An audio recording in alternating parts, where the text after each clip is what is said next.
Eu sempre quis fazer o bem. Quando eu era criança, com esse ideal forte dentro de mim, de fazer o bem, eu queria até ser presidente, porque eu achava que assim eu ia ajudar muitas pessoas. Mas aí eu fui crescendo, observando como que funciona o mundo e percebi que talvez essa não fosse uma alternativa muito viável para concretizar esse meu ideal. Só que isso continuava vivo dentro de mim, me levando sempre a pensar: como então que eu posso fazer o bem? Eu acabei crescendo e adivinhe, eu não virei presidente, virei fisioterapeuta. Há um tempo atrás, eu estava no aeroporto aguardando meu voo e percebi na minha frente um casal de idosos que eles pareciam preocupados com alguma coisa, com alguma dificuldade.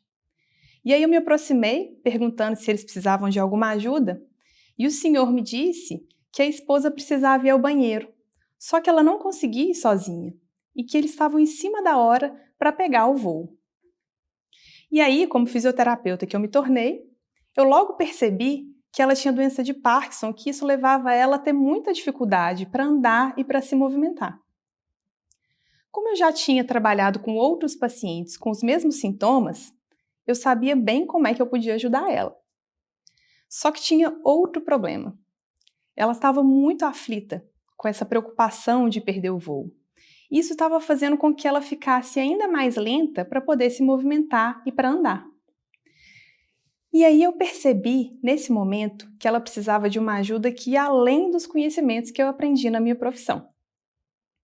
Então eu comecei a usar um conhecimento novo, que eu tenho aplicado na minha própria vida e que tem tido um ótimo efeito para mim: o conhecimento dos pensamentos.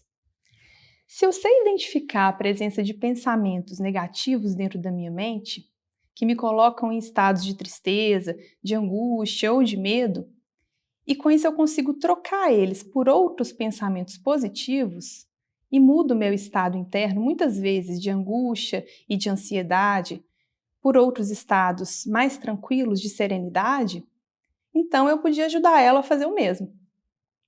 E foi isso que eu fiz.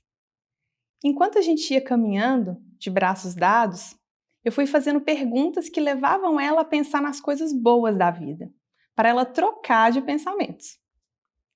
Então eu perguntei para onde que ela estava indo e ela disse que ia visitar o filho. Eu perguntei se ela tinha netos e ela respondeu que tinha 2 pequenininhos também e que ia visitar os netinhos. Ao longo dessa nossa conversa, à medida que ela foi recordando desses bons momentos que ela vive com a família, projetando aquilo que ela ia viver com o filho, com os netinhos, ela mesma foi substituindo esses pensamentos de aflição e de medo por outros alegres, bons, e foi ficando mais ágil. E em alguns minutinhos, ela já estava com o esposo de volta e pronta para poder embarcar, e muito mais feliz. E o interessante é que eu também fiquei muito feliz quando eu percebi que com a minha ajuda eu tinha feito um bem para eles.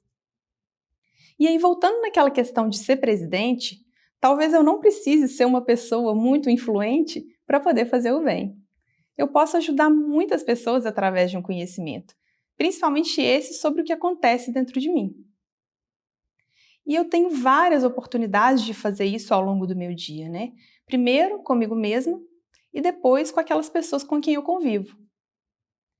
Esse conhecimento da minha vida interna me permite ser mais feliz e colaborar para que outras pessoas também sejam.